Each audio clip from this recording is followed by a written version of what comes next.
চমৎকার এবং দেখতে খুবই আকর্ষণীয়। আজকে যদি 120 টাকা দিছিল বাইরে কইতেছে 100 টাকা।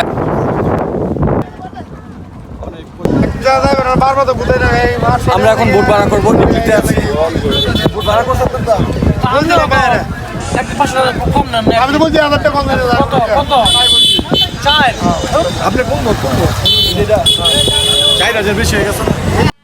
হাই এভরিওয়ান, আসসালামু আলাইকুম। আজকের এই ভিডিওতে থাকছে নিকলি থেকে কিভাবে আমরা মিঠাইবন যাব আমাদের অজানা গন্তব্যে অষ্টগ্রামের লক্ষ্যে। এখন নিকলি থেকে মিঠাইবন যাব, তারপরে আমরা মিঠাইবন থেকে অষ্টগ্রাম যাব। তো আজকের ভিডিওতে তাই থাকছে, নিকলি থেকে মিঠাইবন গন্তব্য। মিঠাইবন যেতে হলে আপনাকে অবশ্যই বোট দিয়ে যেতে হবে। অবশেষে বোট মালিকদের সাথে কথা বলে দাম দর নির্ধারণ করে আমরা একটা ট্রলার ভাড়া করেছি মিঠাইবনের উদ্দেশ্যে। অনেক দূর পর্যন্ত আমাদের বহু দূর পর্যন্ত পাড়ি দিতে হবে, প্রায় 1 থেকে 40 মিনিটের যাত্রা, বোট যাত্রা। তো হাওরের মাঝখান দিয়ে আমরা যাব। এরই মধ্যে আমার ট্রলারের মালিক ভাইয়ের সাথে কথা হয়েছে। আমি জিজ্ঞেস করেছি, ভাই আমরা কি নদী দিয়ে যাব? সে বললো হ্যাঁ, এখন খাল ধরে আমরা মেঘনা নদী হয়ে তারপর আমরা মিঠাইবন যাব। আমিও বলতে পারেন খুব এক্সাইটেড ছিলাম। হাওড় আমার খুবই ভালো লাগে, কোনো এক সময় আমাদের এলাকাও হাওড়ের মতো ছিল। তো যাই হোক, অবশেষে আমাদের যাত্রা শুরু হচ্ছে।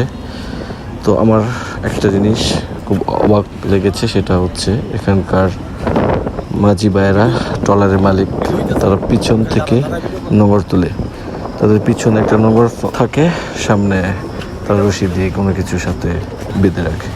তো আমি সবসময় দেখেছি যে জাহাজ হোক বা ট্রলার হোক, সব কিছুর সামনে নোঙর থাকে। আমাদের ট্রলার ছেড়ে দিয়েছে মিঠাইবনের উদ্দেশ্যে। আমি নিচে থেকে ভিডিও করছি, অসাধারণ ভিডিও।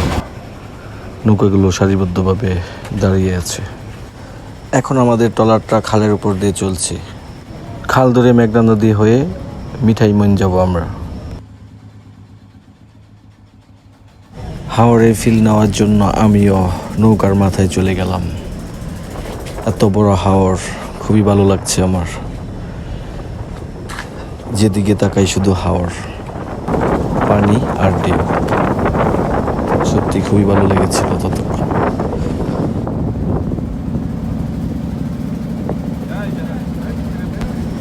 হাওরের সৌন্দর্য ফিল নেওয়ার জন্য শুধু আমি না, আমার বন্ধুরাও নৌকার মাথায় গিয়ে হাওরের এই বিশালতা, এত সুন্দর বাতাস আর পানি আর ঢেউয়ের ফিল নিচ্ছে।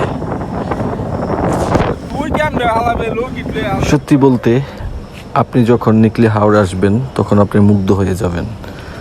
আপনার এই সময়টাকে খুবই আনন্দময় মনে হবে এবং খুবই ভালো লাগবে। তো আমরা বোটের উপর থেকে এখন সবাই বোটের নিচে চলে আসছি।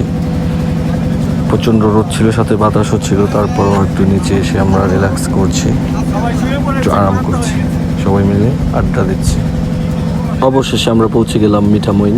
আমাদের 1 ঘন্টা 30 মিনিট লেগেছে মিঠামইন আসতে নিকলি থেকে। এখন আমরা বোট থেকে নেমে যাব। দুপুরে আজান হয়ে গেছে অনেক আগেই, প্রচণ্ড খিদা লেগেছে। এখন আমরা খাওয়া দাওয়া করবো দুপুরের খাবারের জন্য আমরা মিঠামইন একটি খাবারের হোটেলে ঢুকলাম। খাবারের হোটেলের নামটা হচ্ছে বাবির খাবার হোটেল। তো খাবারটা খুবই ভালো ছিল। এখানে বিভিন্ন ধরনের দেশি মাছ সহকারে মাংসও ছিল। তো আমরা শেষ পর্যন্ত অর্ডার করেছি। এখন আমরা দুপুরের খাবার খাবো। সবাই আমরা অনেক ক্ষুধার্ত, তাই আমরা খাওয়া দাওয়া করছি দুপুরে। সাদা ভাতে সহকারে দেশি মাছ আর মাংস ছিল, হাঁসের মাংস ছিল সাথে। তো নিকলি থেকে মিঠাইবনের এই যাত্রাটা আজকে এই পর্যন্তই ছিল।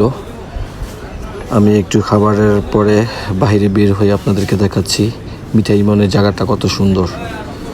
দেখতে প্রায় নিকলির মতোই, তারপর একটু ডিফারেন্স আছে তো অবশ্যই। সবচেয়ে বড় ব্যাপার হচ্ছে এখানেই হচ্ছে সাবেক রাষ্ট্রপতি আব্দুল হামিদের বাড়ি। পরের ভিডিওতে থাকছে মিঠাইবন থেকে অষ্টগ্রাম যাওয়ার গন্তব্য। সেই পর্যন্ত আপনারা ভালো থাকবেন, সুস্থ থাকবেন, এই দোয়া এবং এই শুভকামনাই করি। আসসালামু আলাইকুম।